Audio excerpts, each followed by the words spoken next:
नमस्कार प्रेक्षकांनो, ठरलं तर मग मालिकेच्या आजच्या म्हणजेच 24 एप्रिलच्या भागात आपल्याला एक जबरदस्त असा ट्विस्ट पाहायला मिळणार आहे. पण त्याआधी जर तुम्ही माझ्या चॅनलवर नवीन असाल तर चॅनलला प्लीज सबस्क्राईब करा. तर आता आपण पाहतो की अर्जुनने सायलीला हेड मसाज करून दिलेला असतो. तर आता डोक्याला तेल लावून झाल्यानंतर सायली म्हणते, आता मला वेणी घालून द्यात. तर अर्जुन म्हणतो, त्यात काय, मी घालून देतो ना, मलाही येते. तर आता अर्जुनला काही वेणी घालता येत नसते. सायली घालतच त्याच्यावर हसत असते. अर्जुनची झालेली फजिती बघून सायलीला हसू येत असतं. मग आता सायली अर्जुनला वेणी कशी घालायची सांगते आणि अर्जुन तसं करत असतो. आता पूर्ण झाल्यावर सायलीला अर्जुनने घातलेल्या तिच्या वेणीवर हसू येत असतं. आता अर्जुन असं म्हणतो की आता मी आपल्या केसच्या कामाला लागतो, असं म्हणून तो आता केसचं काम करत असतो. इथे दुसरीकडे नागराज आता महिपतला कसा तरी धरूनच घरी घेऊन आलेला असतो, कारण महिपत खूपच दारू प्यायलेला असतो. ते दोघेही आता येऊन बसतात. तेव्हा आता महिपतला प्रियाचा फोन येतो.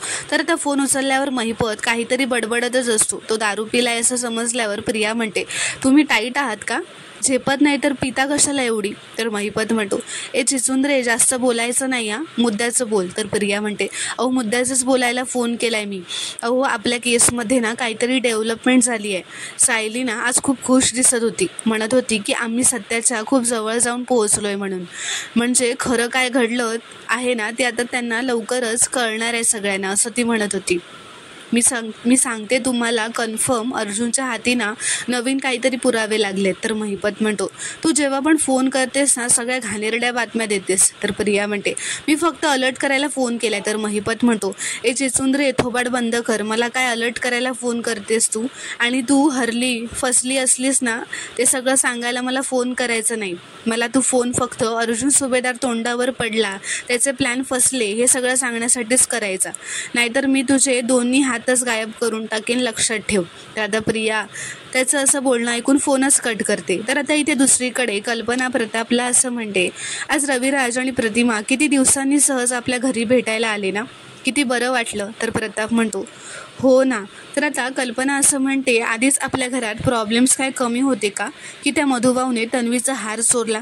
तर प्रताप असं म्हणतो, अगं मधुभाऊ असं का करतील. तर कल्पना म्हणते, मग काय तन्वी खोटं बोलते का. तर प्रताप म्हणतो, अगं तसं नाही, कुठेतरी काहीतरी गैरसमज हा नक्कीच झालाय. तर कल्पना म्हणते, अहो तो हार मधुभाऊंच्या बॅगेतनं निघालाय, हे बघितलंय ना आपण, आपल्या डोळ्यांनीच पाहिलंय. तर प्रताप म्हणतो, तो हार मधुभाऊंच्या बॅगेतून निघाला हे खरं आहे, पण त्यांनीच तो हार चोरला आहे हे आपण बघितलंय का, मग आपण त्यांना बेनिफिट ऑफ डाऊट द्यायला नको का. तर कल्पना म्हणते, काही गरज नाही आहे, आणि तुम्हाला त्यांचा इतका पुळका का येतोय. तर प्रताप म्हणतो, अगं मला पुळका कशाला येईल, पण कल्पना जरा विचार कर, ते मधुभाऊ आपल्या घरात अगदी संकोचून वागत असतात, आपल्याला एवढासाही त्रास होऊ देत नाहीत, मग असा माणूस आपल्याच पोरीच्या घरात राहून चोरी का करेल. तर कल्पना म्हणते, तुमचं ना सगळ्या जगावरती आंधळा विश्वास आहे, पण मला आता कळून चुकलंय, माणसं दिसतात ना तशी तितकी साधी नसतात. सायलीने बाकी काही नाही, पण एवढं नक्कीच शिकवलंय मला. तर प्रताप म्हणतो, कल्पना तुझा सायलीवरचा राग जाणारच नाही आहे का गं. तर कल्पना म्हणते, फक्त राग नाही आहे, जखम आहे, जखम. अहो मी सायलीला माझी मुलगी मानलं होतं, अस्मितापेक्षा जास्त प्रेम केलं होतं. परकं माणूस आपल्याला फसवतं ना तेव्हा आपल्याला काहीच वाटत नाही, पण जेव्हा आपलं माणूस आपल्याला फसवतं तेव्हा ती जखम कधीच भरून निघत नाही.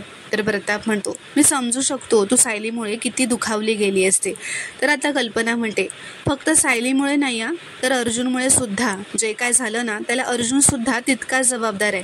तर आता प्रताप म्हणतो, पण आता त्यांचं रीतसर लग्न झालं आहे कल्पना, आणि आपल्या समोर सगळ्या विधीवर त्यांचं लग्न झालं आहे, आणि सायली आपल्याला कितीही आवडो न आवडो, सायली आपली मोठी सून आहे हे आपल्याला मान्य करावंच लागणार आहे. तर कल्पना म्हणते, तेच तर मोठं दुःख आहे ना, जिने एवढा मोठा विश्वासघात केला तिला घरात ठेवून घ्यावं लागते. मी तिच्यावर किती जीव लावला होता, किती विश्वास ठेवला होता, माझ्यातला तिला घाससुद्धा काढून दिला होता, पण तिला एवढंही वाटलं नाही की मला विश्वासात घेऊन सगळं सांगावं. अर्जुनने पण तेच केलं. जेव्हा मुलं अशी आईशी वागतात ना खोटं, तेव्हा आईला काय वाटतं हे तुम्हाला कधीच कळणार नाही. तर प्रताप आता पुढे येऊन असं म्हणतो, कल्पना अगं जाऊ देत, सोड ना सगळं, शेवटी त्रास नको करून घेऊस या सगळ्या गोष्टींचा. तर आता इथे दुसरीकडे दुसऱ्या दिवशी सकाळी सगळे नाश्ता करायला बसलेले असतात. अर्जुन तिथे येतो आणि म्हणतो, मिसेस तन्वी अश्विन सुभेदार, तुमचं लग्न खूप घाईत झालं होतं ना? ओ सॉरी, आमच्यापासून लपवून झालं होतं बरोबर, म्हणून ना मला तुम्हाला काही गिफ्ट देता नाही आलं. पण काहीच हरकत नाही, ॲडव्होकेट अर्जुन सुभेदारकडून तुम्हाला एक छोटंसं वेडिंग गिफ्ट असं म्हणत तो आता तन्वीला एक एन्व्हलप देतो. घ्या ना, मोठ्या दिराकडून गिफ्ट घेण्यासाठी लाजताय काय तुम्ही, असं तो तिला म्हणतो. तर आता अश्विन म्हणतो, या एन्व्हलपमध्ये काय आहे दादा? तर अर्जुन असं म्हणतो, गिफ्ट आहे, कळेल तुला पण. तर आता प्रिया ते एन्व्हलप उघडते आणि ती लीगल नोटीस आहे हे वाचताच ती उठून उभी राहते. तर अर्जुन म्हणतो, अरे बापरे, एवढा शॉक बसला का? तर प्रिया म्हणते, हा सगळा काय प्रकार आहे अर्जुन? घरातल्या माणसांशी कोणी असं वागतं का? आत्ताच म्हणालास ना तू माझा मोठा धीर आहेस म्हणून, मग स्वतःच्या वहिनीला कुणी असं आरोपी असल्यासारखं वागवतं का? लाज नाही वाटत का रे तुला? तर आता प्रिया सायलीला असं म्हणते, तू हे केलं आहेस ना, हे सगळं नवऱ्याच्या खांद्यावर बंदूक ठेवून तू माझ्यावर नेम लावलायस ना, असं ती तिला विचारते. बरोबर, मी मधुभाऊंची चोरी पकडली ना, त्याचाच राग काढतेस तू, असं ती सायलीला म्हणते. तर सायली आता प्रियावर चिडतच म्हणते, एकतर तू काय बोलतेस ना ते मला अजिबात कळत नाही आहे, आणि मला जर राग काढायचा असता तर थेट मी काढला असता तुझ्यावर. अर्जुन म्हणतो, एक मिनिट तन्वी, माझा बायकोचा याच्याशी काही संबंध नाही आहे. मी जे काय करतोय ते मधुभाऊंचा ॲडव्होकेट म्हणून माझं कर्तव्य पार पाडतोय, दॅट्स इट. तर आता प्रताप म्हणतो, अर्जुन तू तरी सांगणार आहेस का की यामध्ये काय लिहिलंय? तर अर्जुन म्हणतो, तन्वीसाठी कायदेशीर नोटीस आहे, विलासच्या खुनाच्या चौकशीसाठी. तर कल्पना म्हणते, काय? कारण आता सगळे शॉक झालेले असतात. अर्जुन म्हणतो, हो, आता मधुभाऊ आणि तन्वीच्या स्टेटमेंटमधली तफावतच शोधणार खरा गुन्हेगार. तन्वी लग्नाच्या हार्दिक हार्दिक शुभेच्छा, असं आता तो तन्वीला हात पुढे करतच म्हणतो.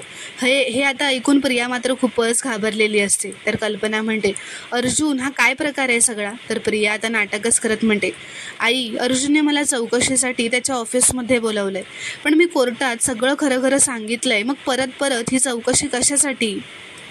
आई, आपल्या माणसांना कोण असं नोटीस पाठवतं का गं, असं ती कल्पनाला विचारते.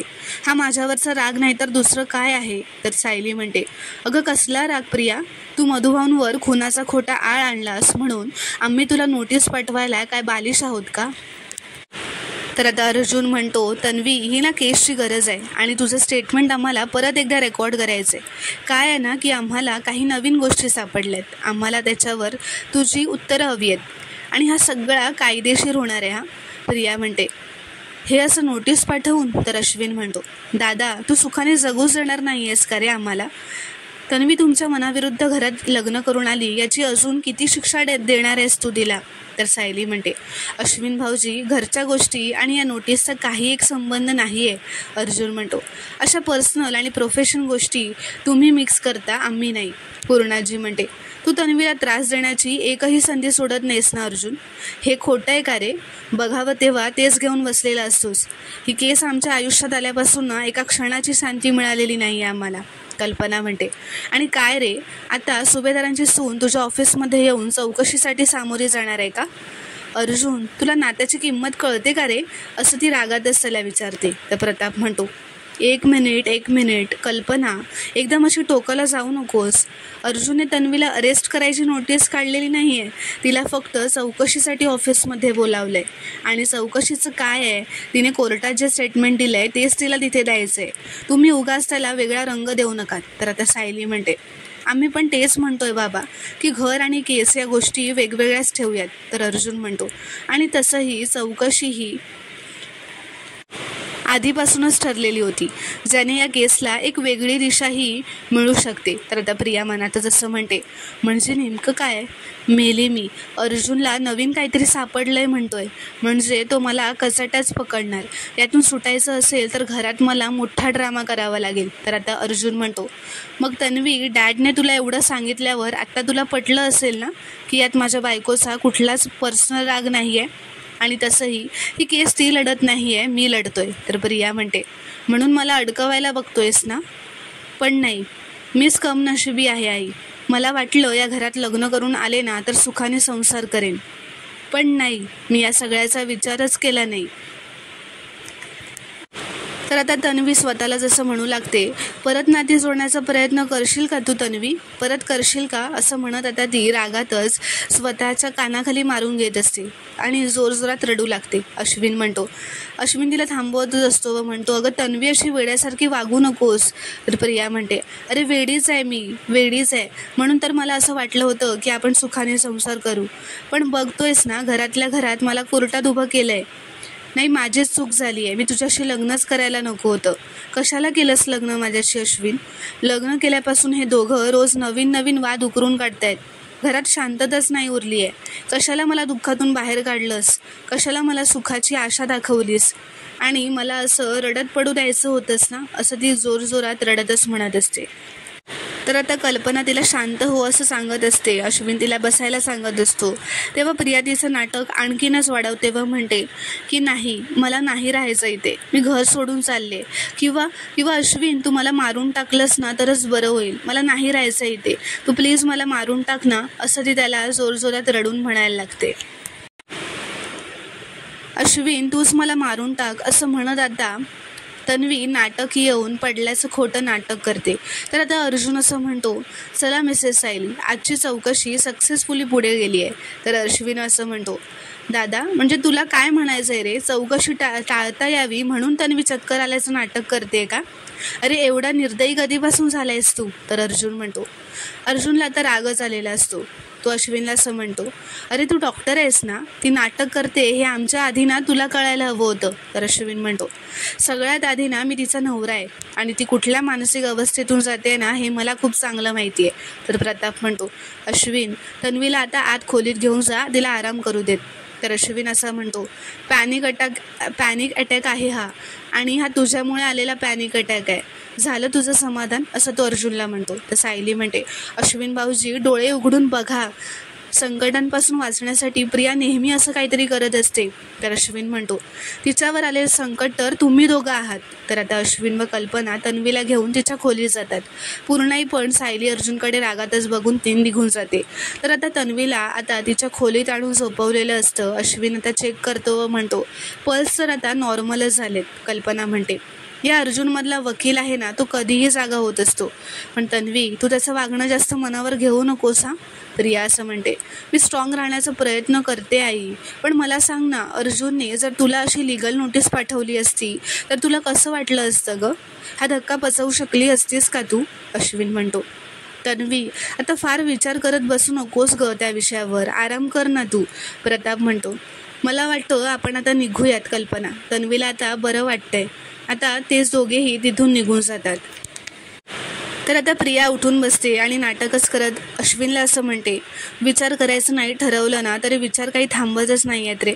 आता तर मला झोपेतसुद्धा आठवत राहील की अर्जुन माझ्याशी कसं वागलाय. लीगल नोटीसचा ड्राफ्ट करताना त्याला काहीच वाटलं नसेल का रे. तर अश्विन म्हणतो, अगं जाऊ देत ना तन्वी, घरचे सगळे तुझ्याच बाजूने आहेत ना. तर प्रिया म्हणते, सगळे, तुला खरंच वाटतं का की बाबा माझ्याच बाजूने आहेत असं. कधी कधी तर असं वाटतं ना की त्यांना अजूनही सायलीचं पटतं. तर अश्विन म्हणतो, घरात वाद होऊ नयेत म्हणून ते न्यूट्रल झालेत आणि त्यांचा स्वभावच शांत आहे, पण म्हणून ते तुझ्या बाजूने बोलत नाहीत असं नाही आहे. आणि तू प्लीज आता हा विषय थांबव, नाहीतर तुला त्याचा त्रास होत राहील. प्रिया म्हणते, मी आता थोडा वेळ झोपते, तुला हॉस्पिटलला जायला उशीर होतोय ना, तू जा आता निघ. तर अश्विन म्हणतो, पण तन्वी तुला या अशा अवस्थेत सोडून जायची इच्छाच होत नाही आहे गं. प्रिया म्हणते, मी बरी आहे आता अश्विन, आणि या एका पेशंटपेक्षा ना हॉस्पिटलमध्ये इतके पेशंट्स आहेत ते जास्त महत्त्वाचे नाही आहेत का. तर अश्विन म्हणतो, डॉक्टरची बायको शोभतेस हा घरी, तू आराम कर, आता मी काही लागलं तरी मला फोन कर, आता मी निघतो, असं म्हणत आता अश्विन निघून जातो.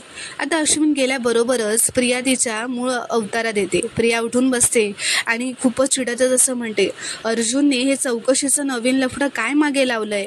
नाही, ह्यातून सुटायलाच हवं, किल्लेदार नावाचा हुकमी एक का आता काढायलाच लागणार, असं म्हणत आता ती रविराज किल्लेदारला फोन लावते. इथे दुसरीकडे सायली, अर्जुन व चैतन्य त्यांच्या खोलीत आलेले असतात.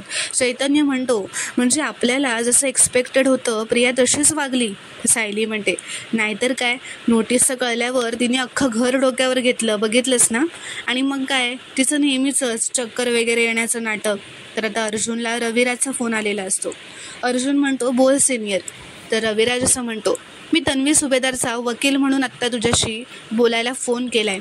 मला फक्त एवढंच कन्वे करायचं आहे, माझी क्लायंट तुझ्या आजच्या चौकशीला सामोरी जाणार नाही. तर अर्जुन विचारतो, ओ कारण काय?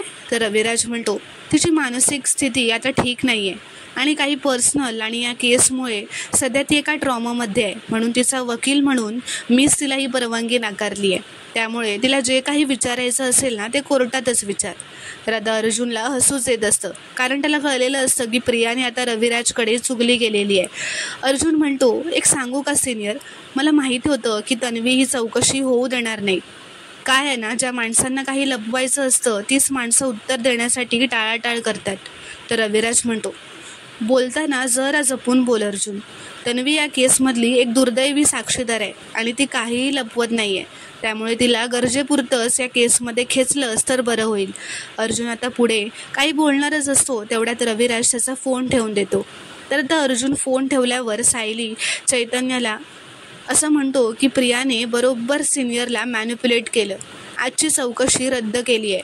तर आता हे ऐकून सायली आणि चैतन्याला खूपच शॉक बसतो. तर मित्रांनो, पुढील भागात आपण पाहणार आहोत की प्रिया आणि अश्विन कुठेतरी बाहेर जात असतात. प्रिया गाडीबाहेर उतरलेली असते तेव्हा तिला खूप उलट्या होत असतात. अश्विन आता गाडीतून तिच्यासाठी पाणी घेऊन येत असताना एक कार येते मागून व त्याला धडकते. अश्विन तिथेच पडतो. मग प्रिया आता अश्विनला घरी घेऊन येते. ती घरी त्याला घेऊन येते असं पकडतच आणि सगळ्यांना खाली बोलावते. आता सगळे अश्विनला काय झालं ते बघायला खाली येतात.